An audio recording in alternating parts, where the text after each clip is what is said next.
Good evening, everyone. My name is Deborah Martin Owens. I'm the Executive Director for the Office of Diversity and Inclusion here at the New York City Bar Association.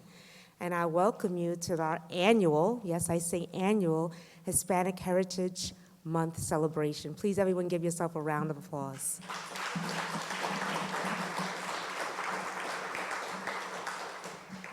So before I introduce you to the next speaker, I want to say thank you to our sponsors. Our sponsors are Debevoise Plimpton. Woohoo! Come on, this is not a funeral. Let me get this mic off. This is not a funeral, okay? This is a celebration. Okay, not a funeral. And our next sponsor is Sterling National Bank, law firm banking group. Thank you so much to Sterling. Woohoo! Thank you to the Dominican Bar Association, those who are members of the DBA, please, thank you so much, as well as the Puerto Rican Bar Association. Woohoo! And so I'm going to do a more brief thanks after, because I know we want to get started and hear all these things about Mario and the glory of Mario. But I wanted to, thank our sponsors, and I will again come back and give more detail. So I'd like to bring up President Roger Juan Maldonado, is the 68th president of the New York City Bar Association. And we also have another past bar president here, which is Conrad Harper. Mr. Harper, thank you so much for being here tonight. Roger is a partner in the litigation practice of Smith, Granville, and Russell. He is a graduate of both Yale University and Yale Law School. So thank you so much, Roger, here, for being with us this evening. Thank you. Let's see if this works. No. Bienvenidos al Colegio de Abogados de la Ciudad de Nueva York. Welcome to the New York City Bar Association. As the City Bar Association's first Hispanic president, it gives me special pleasure to welcome you tonight to la celebración del Mes de la Herencia Hispana, our celebration of the National Hispanic Heritage Month. And I want to stress that it's not a celebration of Hispanics. It's a celebration of Hispanics and their heritage. And what's important about that is that it gets away from the concept of, as Hispanics come to these United States, they leave behind in the countries where they came from all of what made them who they are. And instead, it's a movement towards, hopefully, rather than assimilation, acceptance. Acceptance of a culture, one that's not monolithic, but one that now is infused into the greater culture of the United States of America. And in fact, I think a perfect example of the fact that Hispanics per se don't come from just one background and how we meld into the United States is the song Oye Como Va. You have a Mexican-American, Carlos Santana, who takes a composition by a Puerto Rican percussionist, Tito Puente, whose music was inspired by a Cuban-American, Cachao, who helped one of the co-founders of Mambo. And Carlos Santana takes this song and he makes it a rock icon, not just in the United States, but all over the world. That is a way of melding all of these cultures in ways that don't lose your identity.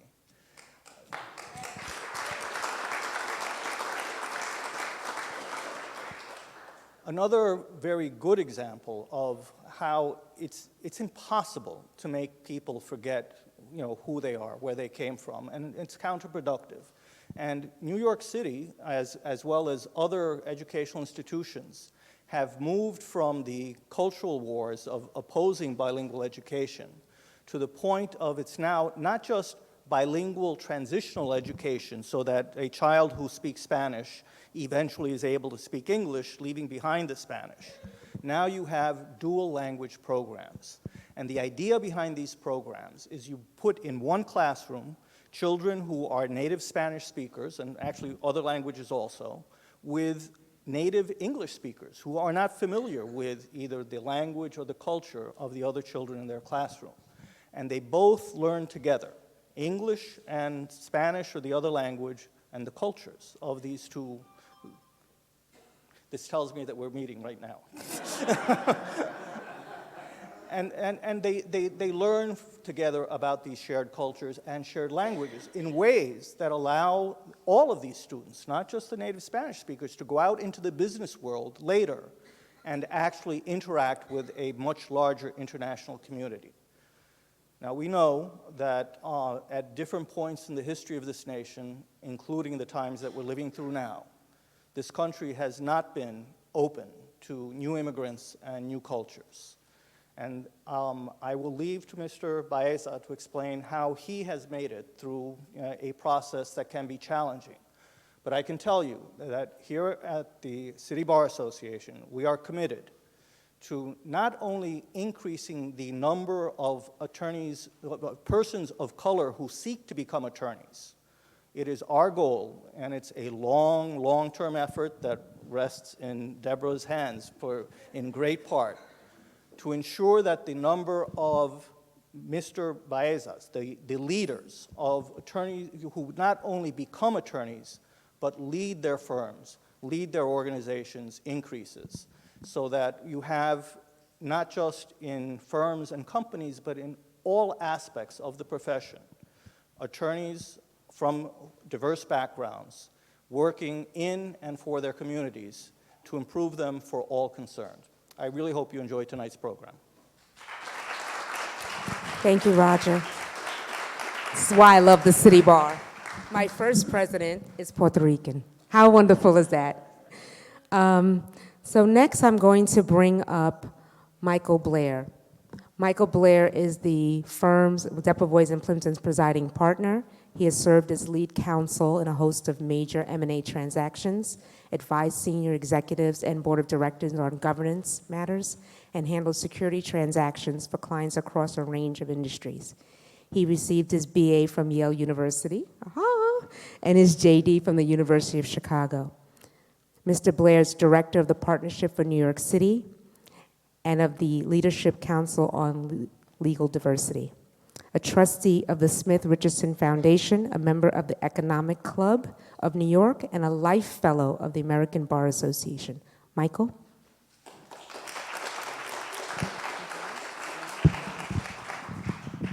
Well, you're very tall. Thank you very much, Deborah, for the introduction, but more so for tracking down Mario Baeza and making this evening happen. I know from some experience that's not an easy task sometimes. we need to catch up with that. I couldn't be more pleased to have this opportunity to introduce Mario to you. He is a true trailblazer. He is a person of enormous and multifaceted talent, such that in a couple minutes I can only touch on a couple of them. But to the point Roger was making, Mario was born in Montclair, New Jersey, but moved, as I understand it, at the age of 2.5 back to Cuba with his family, where he lived for about 4 years before getting out of Cuba just before the revolution in about 1958 or so, and coming back to Montclair. He attended college at Cornell, and as you'll soon learn about Mario, as sort of is representative of Mario's approach to challenges, Mario took on a triple major. I've never actually met anyone who took on a triple major. And then he completed the triple major in 3 years, of course, with a near perfect grade point average. And that's just the beginning. After law school at Harvard, Mario joined our firm in 1974. He made partner at the age of 31. That is simply not done, and he remains to this day one of the youngest people in the history of our firm to make partner. And perhaps more importantly, he was the first Latina internally promoted partner at any major New York law firm.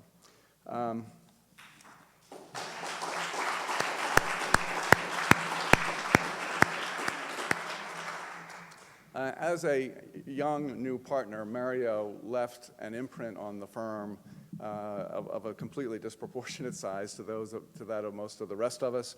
He led several major initiatives.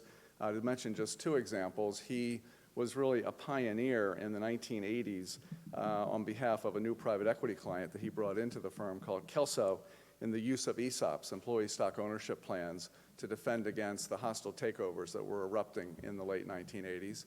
And just about at the same time, he founded and then led the Latin America practice group at Debevoise, which remains a major area of practice for the firm today. Thank you for that, Mario. I mentioned that Mario's talents were multifaceted. In addition to the ones I just mentioned, along the way, Mario was offered but turned down a professional baseball contract with the Atlanta Braves organization. He also worked as a successful musician, and in his spare time, he composed songs for the likes of Roberta Flack. I also understand he was the man who discovered the singer Ashanti. And I mean, you could start to hate the guy. In any event, he left Debevoise after 20 years of practice in 1994 to pursue an entrepreneurial career on the business side, but he left a legacy at Debevoise that remains to this day in terms of the younger people he touched, the practices he built, the clients he brought in, and the example that he represents. He's now in charge of the Baeza Group, a merchant bank that he founded, and through the Baeza Group, he manages private equity investments in Latin America and in the U.S. Hispanic markets. He's continued to contribute to the communities in many ways. You can't name them all, but he's been a board member of the NCAA Defense Fund, and he was a co-founder, believe it or not, of Jazz at Lincoln Center, and the list just goes on and on. Now, for this evening's program, Mario will engage in a fireside chat with Debevoise's own Sally Bergman. For those of you who don't know, Sally is a stellar senior associate in our private funds practice. She's also active in our firm's diversity efforts. She's currently the Debevoise Fellow at the Leadership Council on Legal Diversity. And ironically, one of Sally's key clients today is Kelso, a client that Mario brought in the early 1980s. So Mario, in yet one more respect, is forged a path that subsequent generations can follow. So I want to just finish by describing the first time I met Mario, which I am sure Mario does not remember. I was a first-year associate. It was about 10 o'clock in the evening. I was working late. I was walking along the hallway on Mario's floor, which is a floor I hadn't been on very often, and I could hear from several doors away that Mario was very actively participating in a conference call on the speakerphone. And as I walked by the door to his office, I saw that Mario had the call on speakerphone not so that he could quickly get to the right papers, but rather so that he could work on his baseball batting stance and take some practice swings while he was engaged in the conference call. So I stopped a few feet past Mario's office, and I turned around and kind of stuck my head in his door, just kind of spontaneously went into my best baseball pitcher's windup and threw a pitch to Mario. Mario turned to face me and smacked the pitch out of the park, and he's been smacking pitches out of the park ever since. So Mario, we look forward to the conversation with Sally. Thank you very much.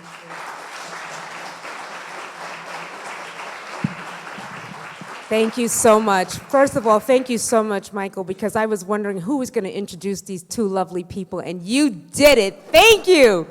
Thank you so much. Thank you. So I'm going to have you take your seats, and I just ask everyone to silence their cell phone, take as many pictures as you like, tweet, Instagram, whatever you like to do. This is a delicious night for the bar. Enjoy. All right. Are you on?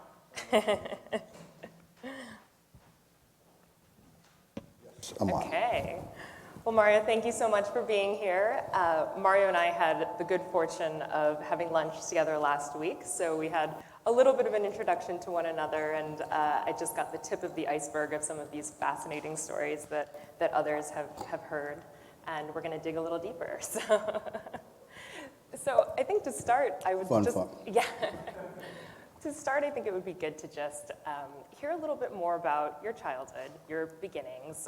We got a little bit of that introduction from Michael, but kind of where you began and what really interested you from an early age and your family and those kinds of.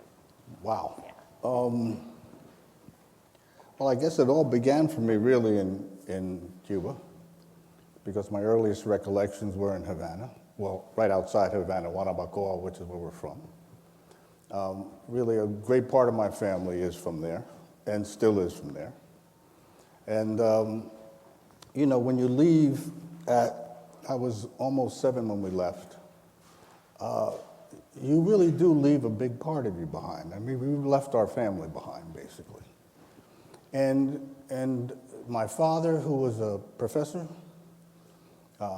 my grandfather had come up and back and forth to the United States because he had a very successful, he was a cigar merchant, and he had 150 people rolling Cuban cigars in a warehouse in Brooklyn in the 40s and the 50s, and he was selling them by hand all up and down Wall Street.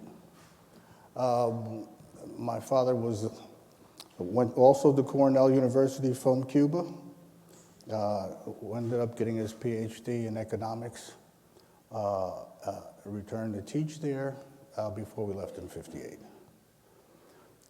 And so my earliest childhood memories were really of wanting to get back on the one side. On the other side, feeling, you know, you've got a nuclear family, and somehow it was us against the world.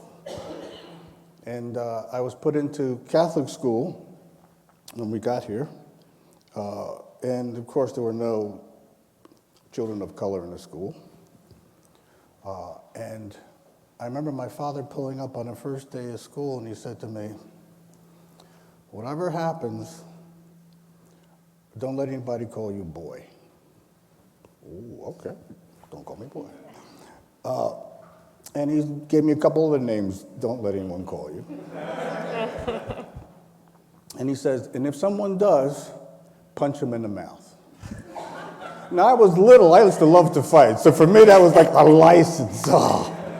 And sure enough, in my first day of school, you know, kids come up to you, are you tough, can you do that? And we would get into these, during recess, we would get into these situations where kind of kids would gather around you to dare you to do this, that, and the other, and I just had to wait to hear the magic word, boy, or 2 or 3 other things. And as soon as I heard it, bam! And this went on for about 10 days. I sent kids to the nurse's office every day for 10 days, and then I never had a problem after that. And you know, and it's a combination of feeling empowered by my father, because I feared him more than school or anybody else, and at the same time, realizing that you got to take care of yourself and that you have to fight for your spot.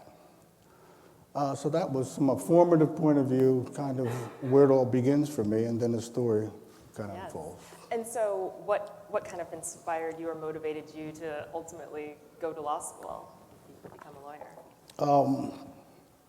I wasn't good in math. Well, you know, back then there were a couple of tracks, right? I mean, so if you're not in the engineer math, then it's going to be medicine, then it's going to be law or something else, law or academia or something. I liked the law, and I was drawn to the law because I liked the idea of knowing how to actually get things done. That I could actually look at things and say, well, how was that actually done? And you would understand that started to give you the tools to try to figure out how things got done. So I was attracted to that. I had a rough first year at Harvard Law School, rough only in the sense that it was a real culture shock. You know, I had, as Michael said, I had done very well at Cornell. I get to Harvard Law School, and, you know, there were not that many of us of color. You know, and the presumption was that we were affirmative action kids that kind of shouldn't be there, but we're there. You know, and you kind of, on the one hand, you want to pat, I'm not an affirmative, you know, I have a, you know, this kind of grade point average, this kind of thing, this, you know, but that was the overall feeling in the place. That together with, you know, looking around all the classrooms in Langdell Hall and some of these other big halls at Harvard in these classes, and you see all these great leaders of the bar who were responsible for the Indian cases, who were responsible for Dred Scott, who were responsible for, some of the very laws that did so much to hurt people of color and others in this country. And yet they're revered. And so you're in there in your first year of law school saying, well, but if I do really well, will I be like that? Will I be so good at this that I can actually rationalize my way into the kinds of conclusions that are so rationally set forth by these great men and leaders of the bar? And part of you says, no, I can't do that. And that was the big struggle of my first year in law school. I can't do that. But I didn't have the tools to do something else. And it took a while for me to find my way to look at things and understand things, and then eventually to do well at it. But how did you though? Like what helped you kind of overcome that and get past it, or learn to? I think it was mostly I got to a point where I would read the facts of the cases, and then I'd stop, and I'd write my own opinions. I would just write, I said, you know what, this is what I think is the right, and I'd write it out.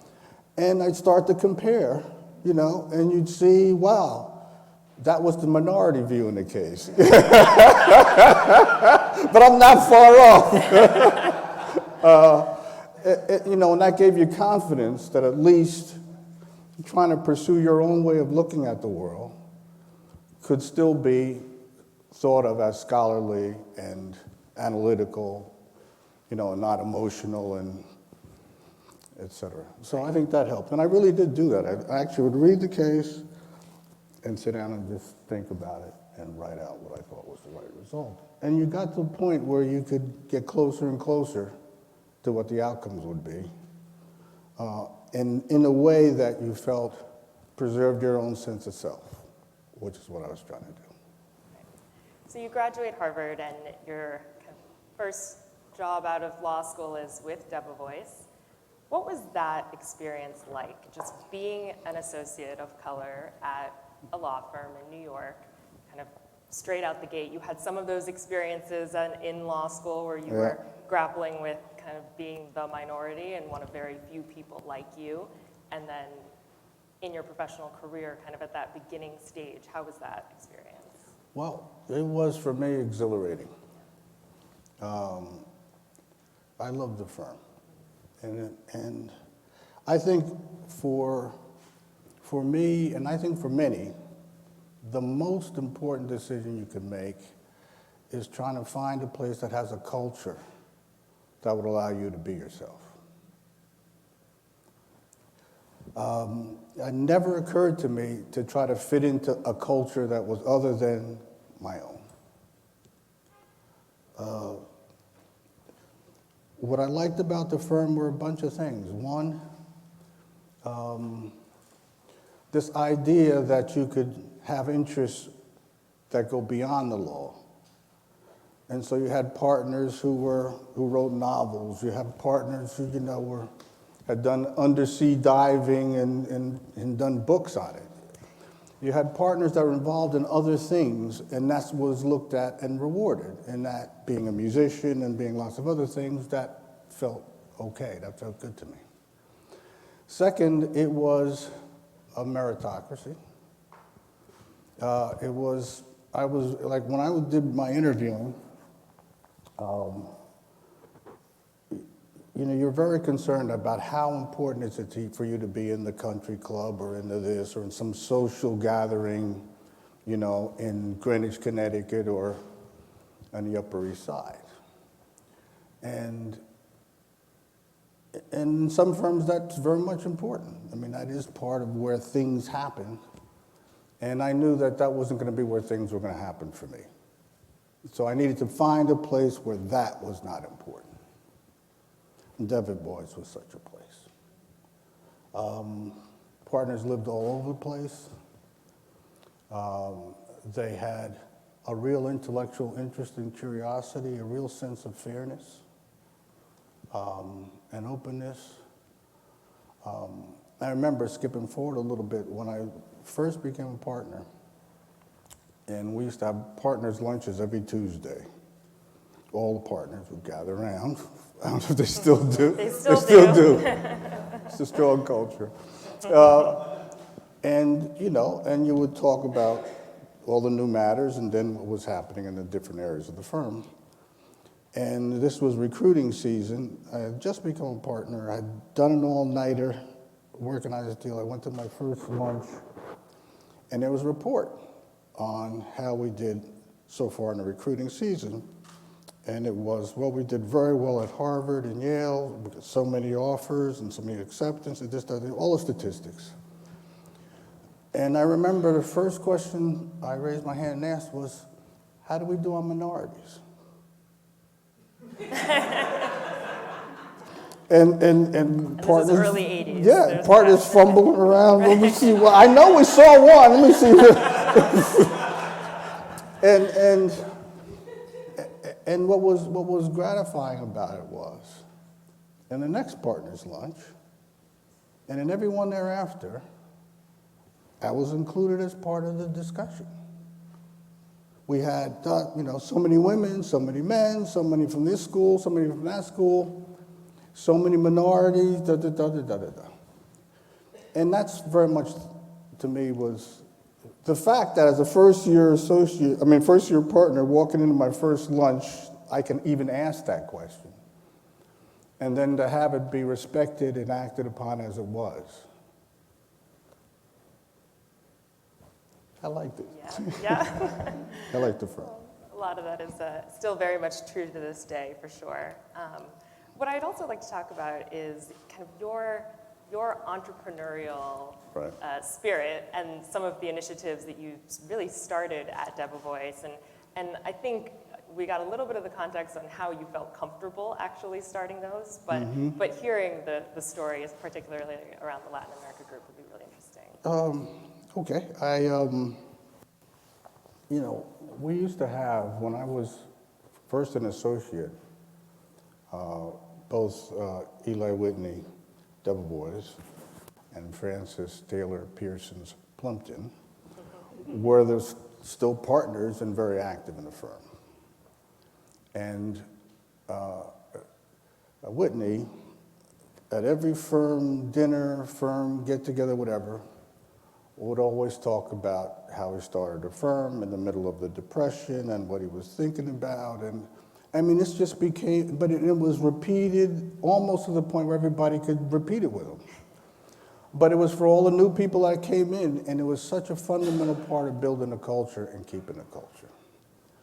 And why he was able to keep a great firm and build a firm from those humble beginnings. I remember listening to Whitney saying, I want to start something like that. Now, why can't I do that? That's a great thing. An idea, a conviction, an ability to bring other people into a vision, a culture to be built. I want to do that one day. And so I thought very early on, you know, I would make partner, hopefully, and stay 5 more years after that, and then go on and start something. So I never did approach the firm as almost all lawyers did at the time, which was, you know, you try to become a lifer, become partner, and it is a great life. You become a partner, and it is a great life. But I always thought that, you know, after a certain period of time, I would try to do as Whitney had done, and maybe it's create another law firm or create something, but that there would be a need, or there would be something that I would see that would lead me to want to go out and also be a pioneer. But part of the reasons, so I figured I'd stay, like I said, 5 years after I became a partner, and then one of the reasons I ended up staying, 14 years after I made partner, was because I kept reinventing my practice. I create new practices. One of them, which he alluded to, was Latin America practice. And here was a case where I forgot the exact year, but basically the world had come apart, right? So I guess it was the early 90s, and hostile takeovers were gone, and all of the big firms that are geared up to do all these huge transactions all of a sudden had no work. Banks weren't lending because they had HLT problems. Real estate market, no one knew what the value of anything was, so no one could do any deals. And we really went through a period of months on end where instead of normally going to a partner's lunch and the first 15 to 20 minutes is spent just talking about all the new matters that have come into the firm, making sure there's no conflicts, et cetera, we would get to the firm lunch and there'd be one new matter. There'd be two new matters, but this one really is a resurrected one that was from, a month ago. So I remember sitting there saying, this is an opportunity to do something. Let's go do something.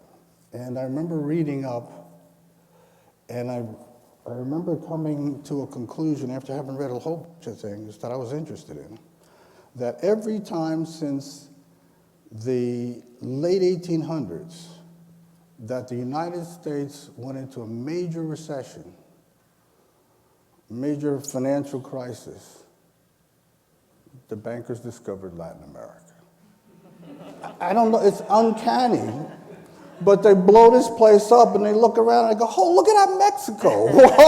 See, look at, and it's underbanked, there's no one there, there's big families, there's huge amount of resources and wealth, and people say, there. And so I said, you know what? This looks like one of those times. And it was just that NAFTA was happening. There was all of the Mercosur and sort of the common markets were being formed. The trading blocks were being formed throughout Latin America. So I said, ooh, this is interesting times. And I bet you this is going to happen. So we played a bet. I had a paralegal pull out all of the deals that the firm had done in the previous 5 years. In all the areas. Mountains of stuff. I mean, that involved Latin America, that were Latin America deals. And because everyone's skeptical, my partners were relatively skeptical because they figured, we're not organized around regions, we're organized around practice groups. We're organized around, securities, litigation, whatever, taxation. And I want to do something regional. Okay. So we go pull all these things out, and as it turns out, if you look at all the different areas of involvement, from securities to arbitration to big mining deals to big corporate transactions, Debevoise was in all the big ones all through Latin America. We had a track record. Who knew? So we called this whole track record. I said, well, let's put it all together and let's list all our big deals in each of these areas. And meanwhile, I had gotten, I think it was 15 partners and about an equal number of associates involved in this Latin America. So look, you got to do anything. There's nothing to do anyway, so do this. Let's do something. This is everybody kind of got on the bandwagon because, well, it makes, let's see what happens. Fortunately, I'd built 2 other practices that were successful, so you kind of got the benefit of the doubt. And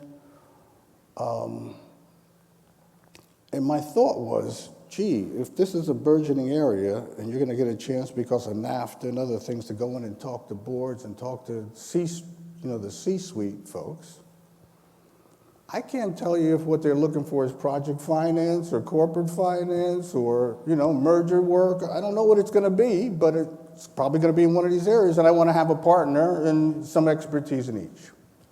On top of that, we need to speak Spanish and Portuguese. So we had 15 people taking Berlitz classes for 9 months. And we researched all the deals that have been done in Latin America, B10 accounting for hyperinflation, did all of this work. And finally, around April 15th,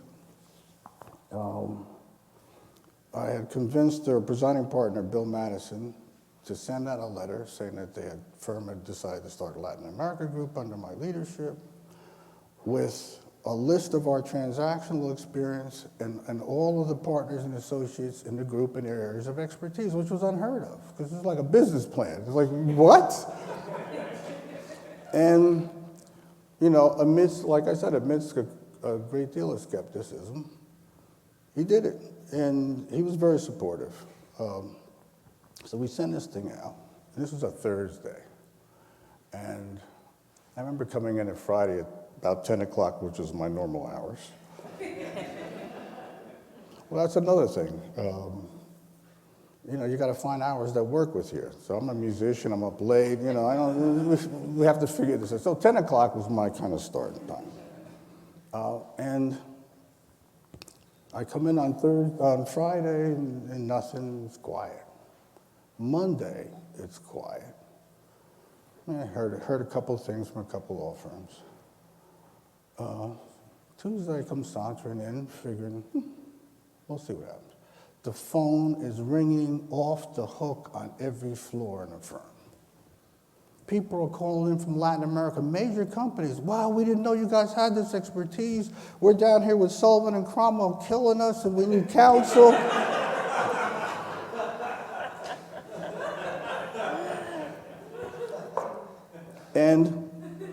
And they would fly up.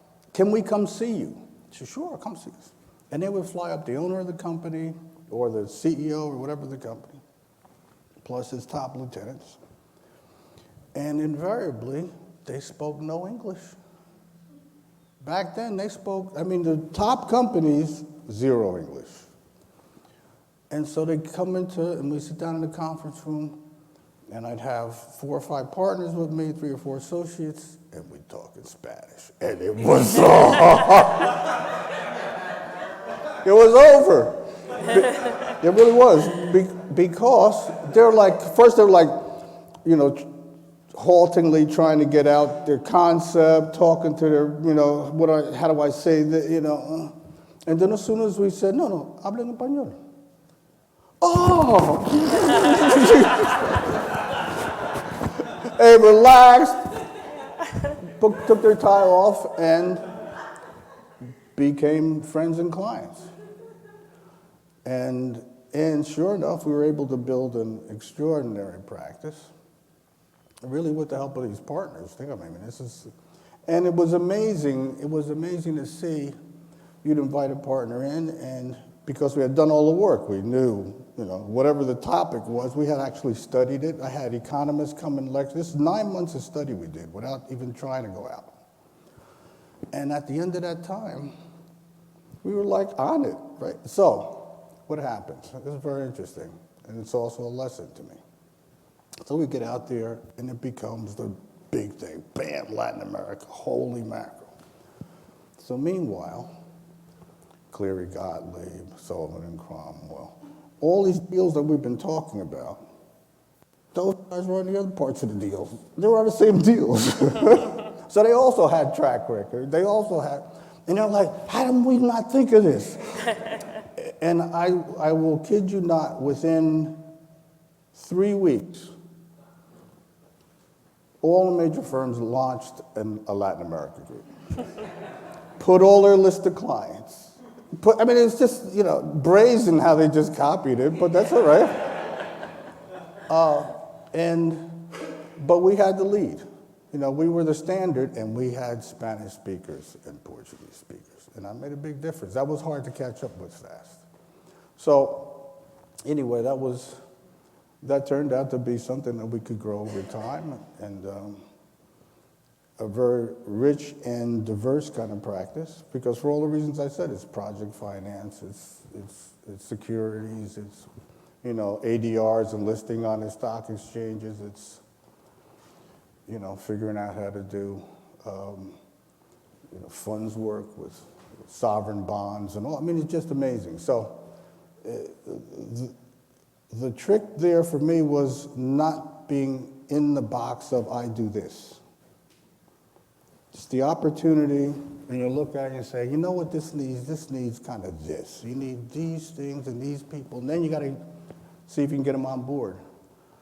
And fortunately, Debevoise was the kind of place where partners, more senior than I and junior than I, rolled up their sleeves and built a practice. So it's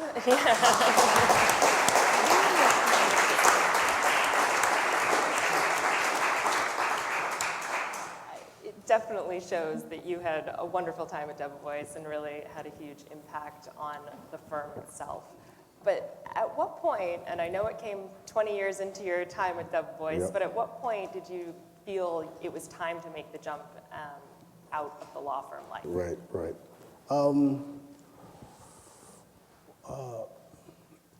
Actually, the time,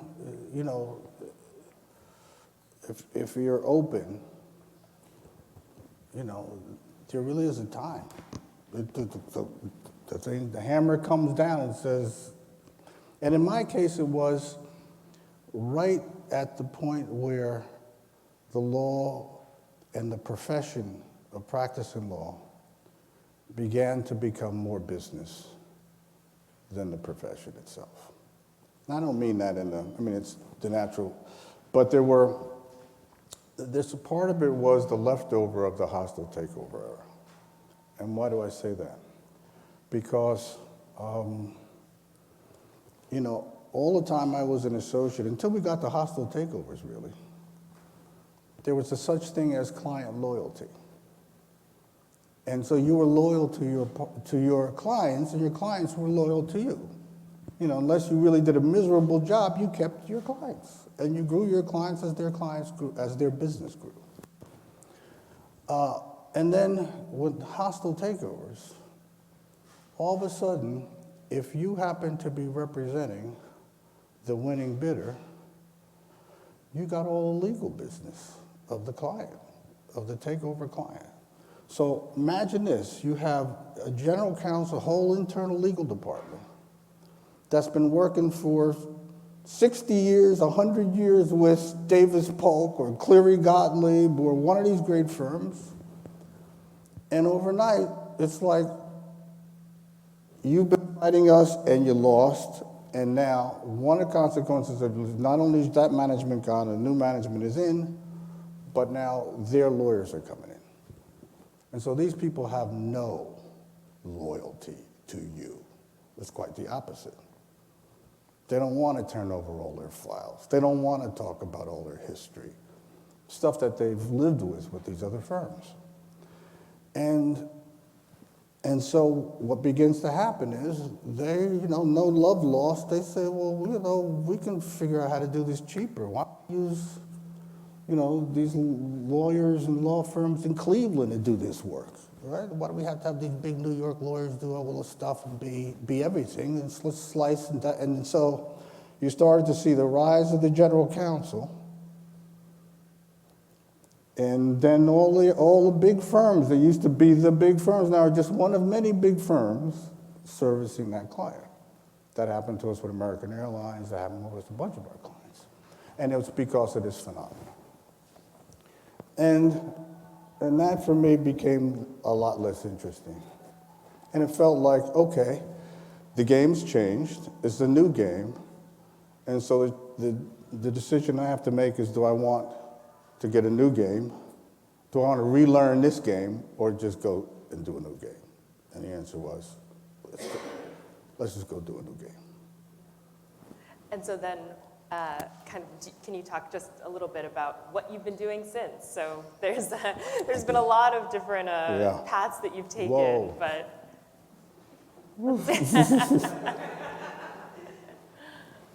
Yeah, there have been lots of things Right. I've done since. They all have a kind of a common thread, which is this idea that you see a need You look around, there's no one doing this. You kind of figure you can assess what you need to get that done. You think about who could fund this or how you could raise financing for this proposition.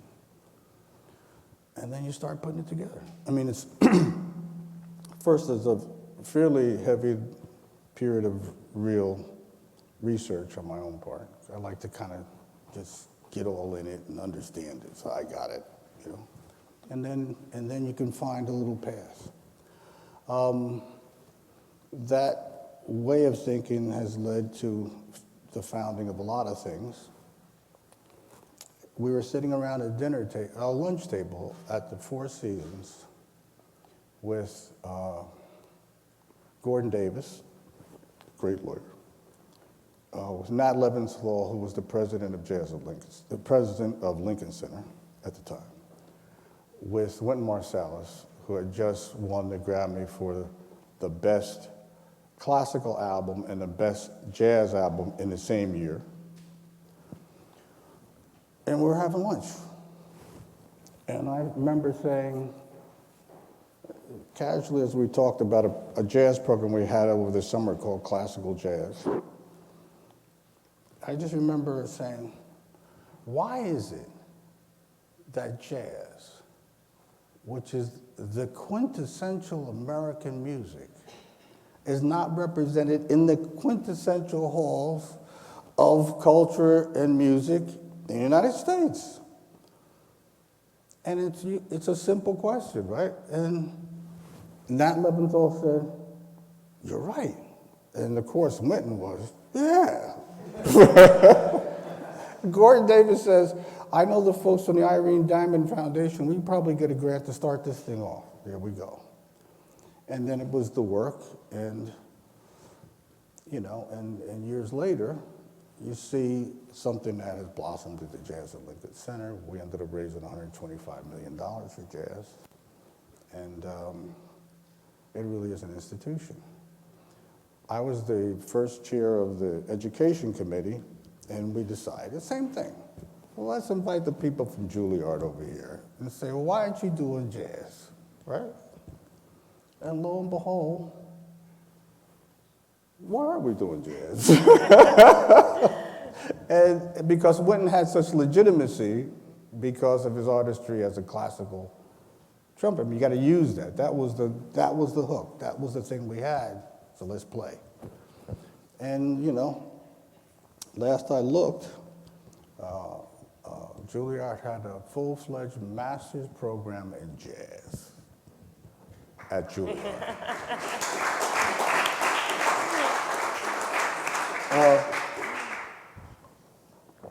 I was doing, and it always bothered me that when my kids were growing up, there was no good Spanish language educational children's television program.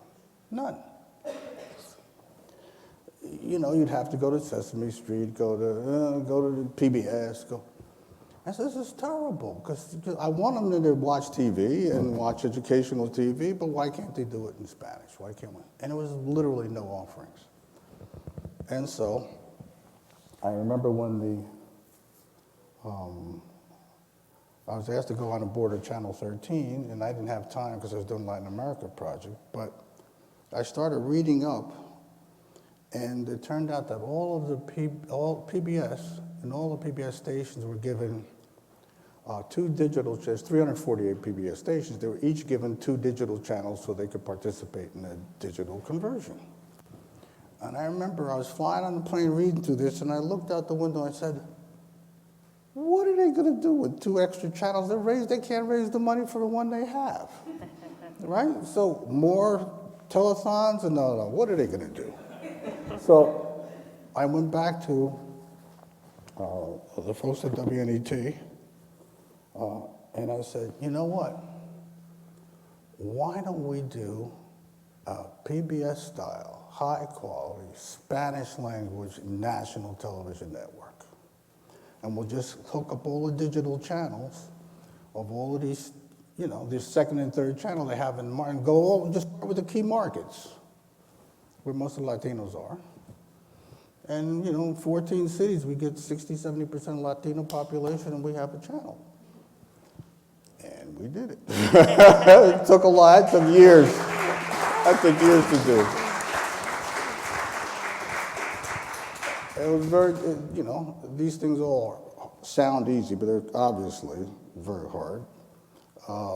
But again, it's finding some good partners. I knew, and it was a for-profit company, right? This was not a nonprofit, it was a for-profit, which means that you try to put a for-profit thing in the middle of PBS and it goes, it's like, does not compute, right? It's just like, how could this be? But we figured it out. And fortunately, WNET, Channel 13, took the lead. I said, no, you got to go around, and they have confidence in you, and indirectly that. And that kind of worked. So that was, we were in, by the time we've got it completely launched, we were in 86 million homes, and 87% of all Hispanic households in the country got this programming, 24 hours, 7 for free. Okay. Impressive. Well, on and on it goes, but there's also a lot of things that you start that don't go anywhere. So, I mean, it isn't all they go. So what often happens is, for me, it's why I have 5 things going at the same time, or 7 or 8, because you never know which one of these things actually will come to fruition. And if you bet everything on this one because you know it's a certain, and it doesn't happen, you just lost years of your life and a lot of money and resources, and you don't have anything. So I've always managed to keep many things going, and it's helped. And I guess what I'm in the midst of now is, I moved to Havana, Cuba, so I have gone back, as you were saying, putting back the pieces of your culture. And I was down there, and I had VEME. I had this Spanish language television network, and I remember I was down in Havana working on finance companies, things that were permitted under the new legislation by Obama and the new regulations. And I was doing the fiber optic cable between the U.S. and Canada, which was permitted. So huge deal I put together. Didn't go anywhere really because of Cuba. But one of the things I was there and I was watching television one Saturday. We were supposed to go on a beach, a group of us. And I started watching and said, wow, that's a great program. Wow, that's a great program. Wow, that's a great telenovela. Wow, that's a great history story. Wow, I'm looking at all these great, 8 o'clock at night. I said, this is ridiculous, I haven't eaten. I didn't get to the beach. But look at this programming. So I figured maybe we could do a deal where I can license some of this program, put it on VEME. Spanish language was high quality, not political. I'm talking about the education, children's, very good, very creative. And we'll do a revenue share or something. Lawyers told me, to call the lawyers, yeah, it can be done. It's an embargo, it can be done. Great, off we go. And about a year later, I ended up with the president of Radio TV Commercial, which is the commercial arm of the Ministry of Radio and Television, in charge of deals like this. They're trying to get revenue into the country, so yeah, if we can license things, great. And I walk in and I see him, and he first says, Baeza, ¿qué quería hacer? Vamos, let's do something together. What do you want to do? I hear you want to do this and that. What do you want to do? And I said, well, before I talk about what I want to do, let me ask you, what are your top 2 priorities right now? My priorities? I said, your priorities.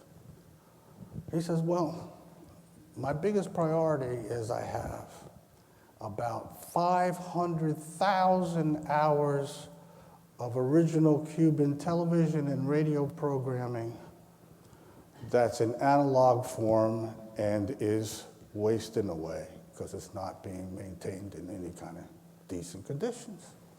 And I need somebody to come in and digitize this thing and preserve our archives. It's our cultural history we're losing. I'm thinking, I came in to license a few shows. This is the entire audiovisual history of Cuba from the 20s in the case of radio and from the 50s in the case of television, and continues. So, not knowing anything about what that would involve, I said, I think we could do this.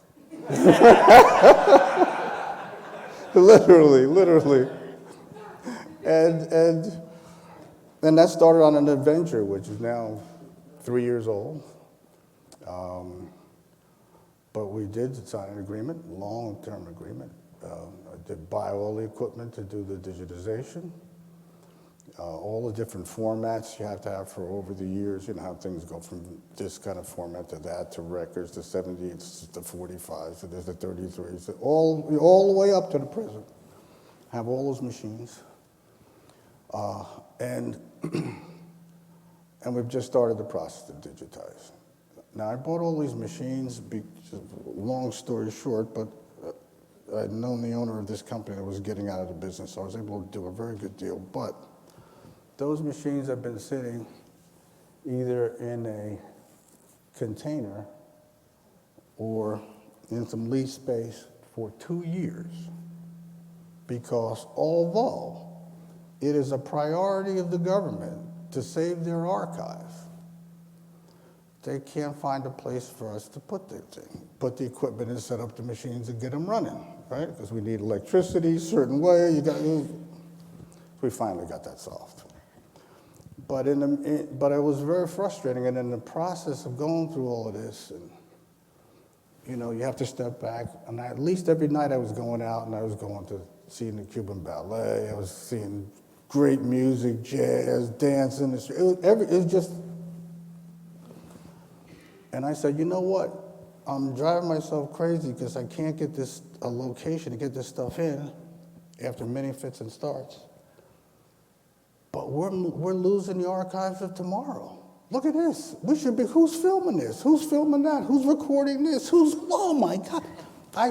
They did a one-day international jazz festival. Herbie Hancock, Quincy Jones, all these greats come down one day. And I'm wandering around, and here's Herbie Hancock in a school. Kids, 8, 9, little virtuoso, but a kids' school. Raggedy piano, and Herbie's playing this thing to death, and the kids are loving it. I mean, where's my camera, right? Well, we see this is the archives. Wow. And so, following that logic, I end up now with a whole full-fledged production company. We're all over the island filming all these things as they come up, and and now we've got the space, and we're starting the digitization process. So it's, it continues to be. You have to be flexible. You have to step back. You have to think, okay, well, meanwhile, let's get some other balls in the air, and that story continues. All right.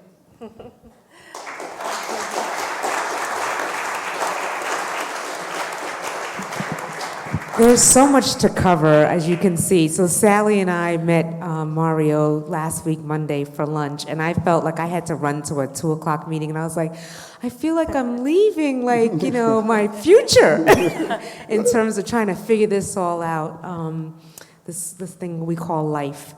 Yep. So we're going to take some questions from the audience. I'm sure there's a couple of questions, so just raise your hand, and I'll come over with the mic.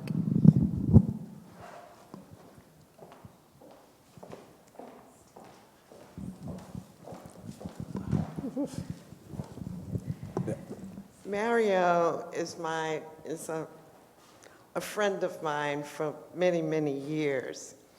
And I could not believe when he was at Debevoise, he would say, come to this event, come to that event. I would get to the event, and the entertainment was Mario, his brother, and his That's aunt. my brother. That's true. So my question to you, sir, Yes. are you still playing? When can I come see your band? And when are you having your next party? There you go. Well, the answer is yes, I am still playing. And in fact, we're getting ready to come out with a new album with the Berman Brothers. The Berman Brothers is the top producers out of Germany. They did an album about 7 years ago called Rhythm Nations, which basically had Coldplay and Sting and all of these great artists, and he brought them down with the original songs and put all Cuban music under, all Cuban tracks under. The thing was blow away home run. And so now they came back and they're doing a album now with, they've managed to get the rights to the voice and the videos of all these legendary jazz singers, from Ray Charles, Ella Fitzgerald, Louis Armstrong, Little Jimmy Scott, on, Nina Simone. And they've got the image, in many cases, and the voice. And we've just put all Cuban arrangements on, new Cuban arrangements under these things, and it's mind-boggling. Woof. So I'm very excited about that. We should actually, I was in the recording studio last week, and I'm going to go back. I go back to Cuba tomorrow, and I'll be in the studio on Wednesday. So old loves never die. So this is one of them. And so, yeah, and we're forming a all-star band down there that's doing, these are the top people in Cuba who are doing the accompaniment and then leading. And we're going to take that band out on tour. And it's going to be, we're trying to do sort of the next Buena Vista with this idea. So we'll see. Any other questions? I saw another hand in the back. Another question? Yes. So, when you decided to leave Debevoise, you had always, I'm sorry, thank you. And I understand that you had always wanted to do something else, that you would be like one of the founders. Why not law? Sorry, this is a compound question. So why not law firm as an option? And second, given that it's 2019, aren't you surprised that there are no big Latino law firms in the United States? Good question. I think I did look at doing a law firm. To be honest with you, it was hard for me to imagine practicing law not at Debevoise. I just, what am I going to do? I mean, I couldn't see it. You had gotten used to practicing law that way with a lot of partners and brilliant minds all around you, and that's something that's hard to start from scratch for me at that point in time.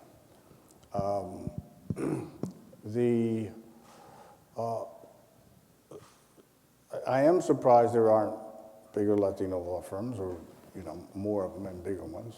Minority law firms of all sorts. But it's very tough. It's very tough. Where you'd expect to find the most would be around the entertainment industry, sports industry, industries where you've got clients who are making gajillions of dollars and can support and need great lawyers and great law firms. That would be the initial place you would want to look.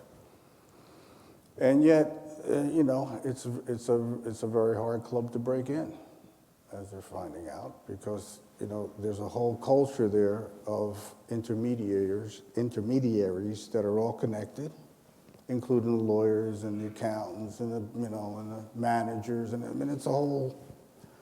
And it's very hard to just break in, because you can be one piece, but you can't bring the rest. And if you can't bring the rest, at the end of the day, your client is not going to feel like he's getting the same service. And that puts you at a disadvantage. That's starting to change now. You are seeing more and more, at least on the agent side, many more Latinos as agents of some of these, African Americans as agents, which are very powerful positions, because the agent and the client, now you got half the story, right?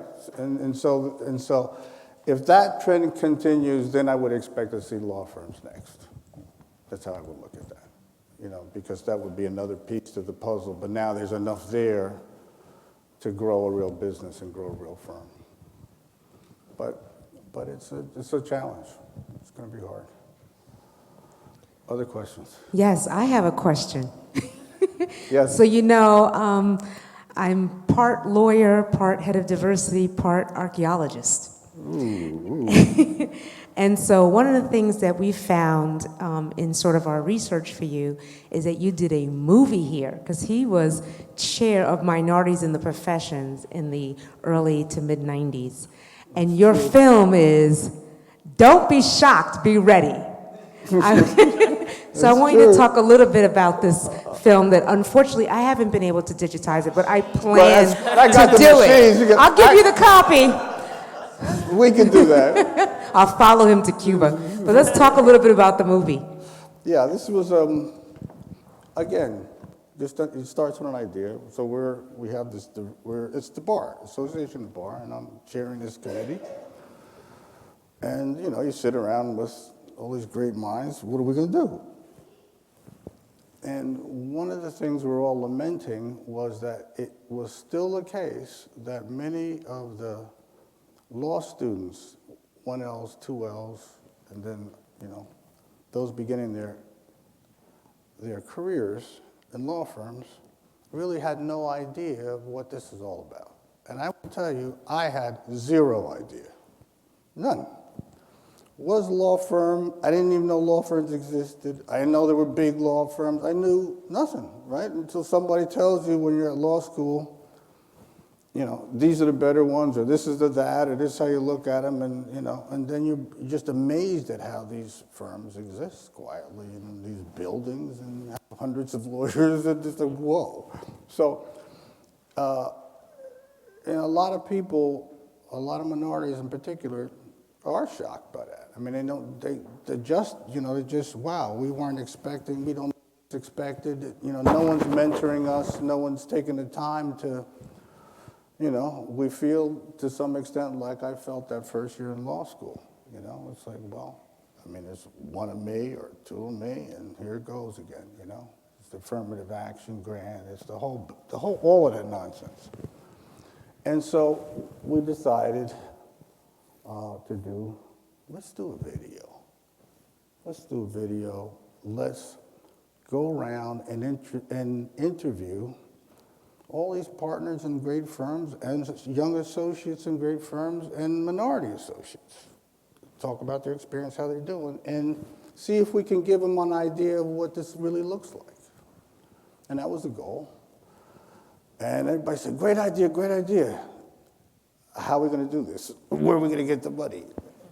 And I thought, let's get the law firms to put the money up. And so we went around and we started at Debevoise, and we went around to Cravath, and so all of them, and basically this pitch, and they all put money up so we could do the video. They all wanted to be featured in it. So, well, I'm not, I'm not the director, so anyway. But at the end of the day, it was cathartic for certainly a lot of the minority associates that were interviewed. And in fact, Conrad was interviewed, as I recall. Conrad gave a stunning interview. It was quite lengthy. I remember that. Conrad Harper was, aside from having been a past president of the Association of the Bar, was a partner at Simpson Thacher Bartlett, just the dean of the minority lawyers, and he just spoke from the heart, and I remember that, spoke openly, the heart, about the things he's encountered, one could expect to encounter, and so that's how the whole video was basically. It was 2 volumes, and the idea was that this would be something that the Bar Association would annually show to incoming recruits and the like. But as things happen, right? So, you know, the association, that committee is done, and people move on, and the video kind of got on a shelf somewhere. To the point where it is. We will make sure that there's no shelf here. So it'd be nice to see it resurrected. I will. I'm going to work on it. You hear me? You heard me say it right now. So when I email you for money, you've heard it from here as to what I'm trying to do. Any more questions before? Oh, one more. I do truly remember you, Andy.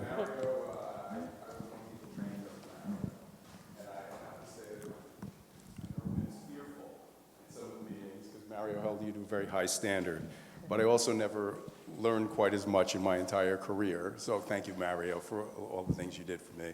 I use a lot of the stuff I learned from Mario, both in terms of law and just managing people. I'd be interested, Mario, in some of the other things that you've done that worked out and didn't work out. Right. I know you were thinking of getting into government around the time Right, I left Debevoise. Yes. I know you went to, was it Wasserstein-Perella or Yep. Wasserstein? Yep, Wasserstein. And then at one point we even crossed paths when you were raising a fund, Trust Company of the West, and just maybe comment on the experiences maybe at a high level, what you got out of them, where things didn't work out, why, you know, it almost seemed like some of these things launched, things that didn't work out launched things that did work out. Sort of That's curious true. about that. Well, that's great. I know our time is kind of, how are we doing on our time? Question, I'll give you 2 minutes. All right, good. Because we have a lot of food in this room and drinks and that. I didn't get the Presidente beer. I do apologize. I tried. But we have some Corona, I believe. Yeah, I left Debevoise and I went to Wasserstein-Perella, which was at the time a boutique investment bank, very well regarded, very profitable. It was a spin-off from First Boston Corporation. Both Bruce Wasserstein and Joe Perella had left First Boston. And they actually came at me to see if I could start a Latin America group for them, because they needed a Latin America group. And you know, in my entire career, I have to say, I was never really motivated by money as such. I mean, I like money. I like to make money. But I would never say that making money was the goal of anything I did. It had to be a reasonable byproduct of it, right? So anyway, I went there to build a practice, start a private equity fund.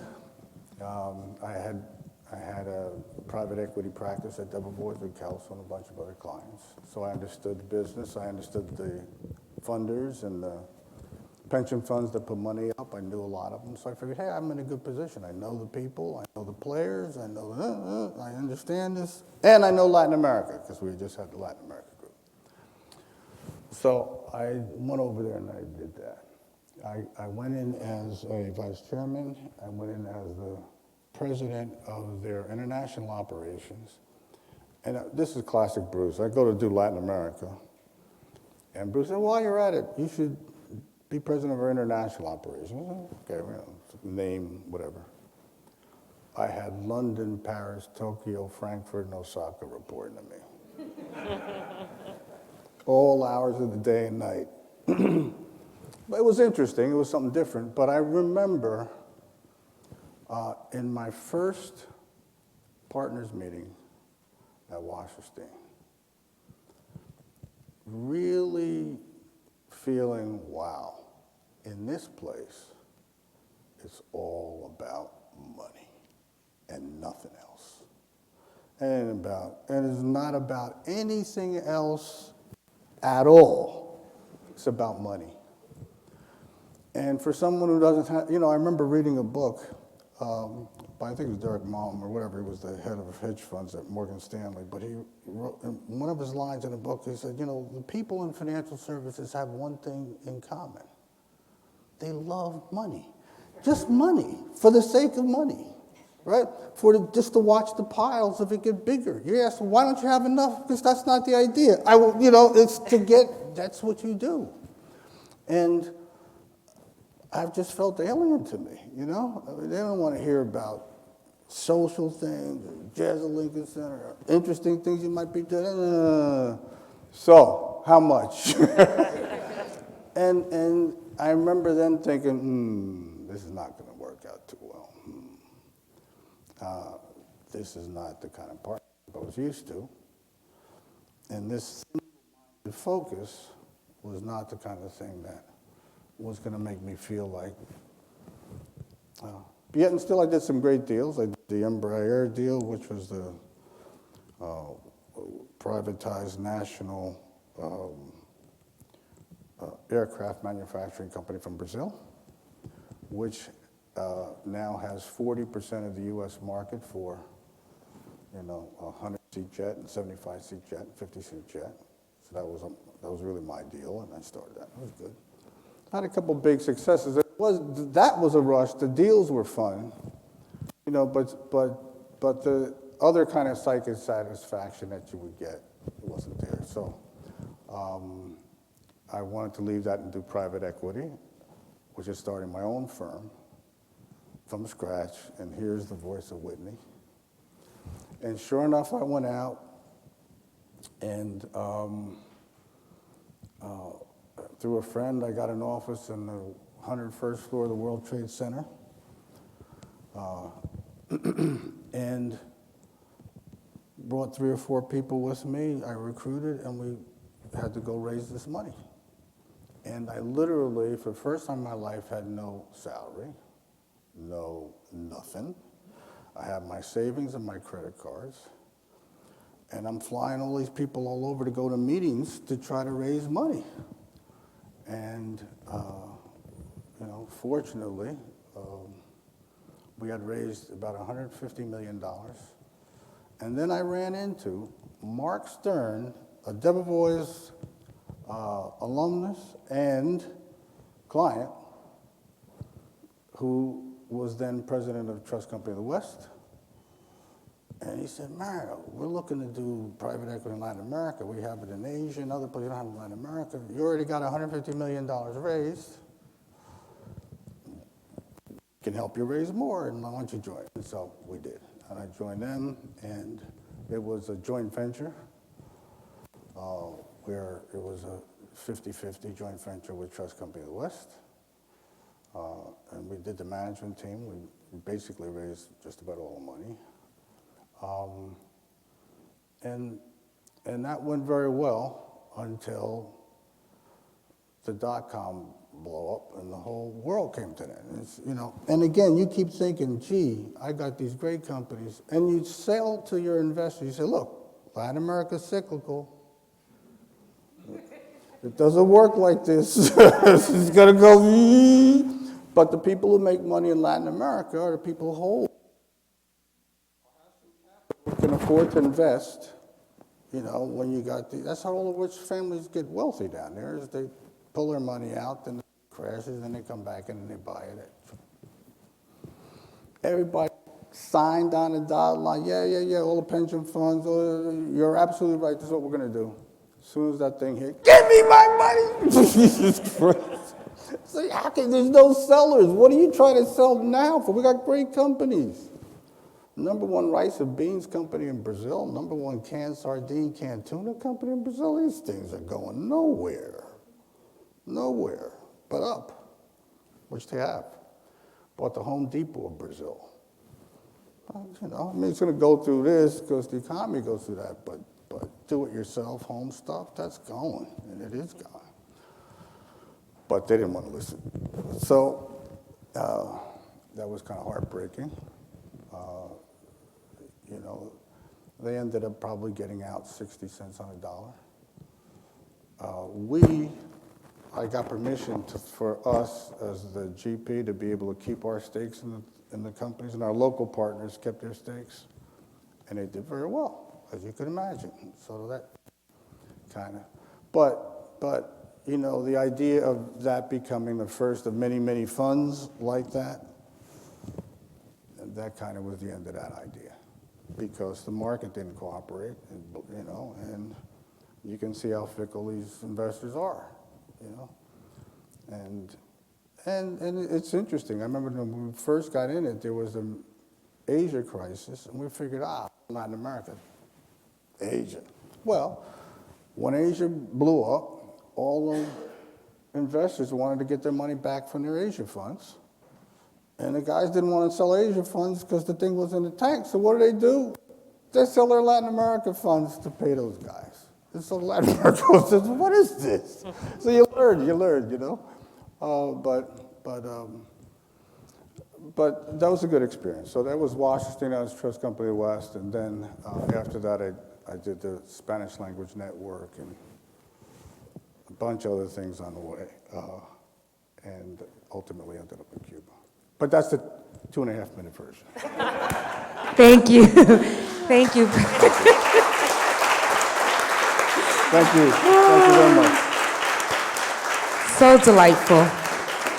So right before we do a really nice reception, I just want to do special thanks again to Debevoise and Plimpton. Thank you. I have a bio for them, but I know everybody's hungry, so I'm going to move on. Thank you so much to Sterling National Bank Law Firm Group. Yep. Please stand up, Jeffrey, for doing this for us. Thank you so much.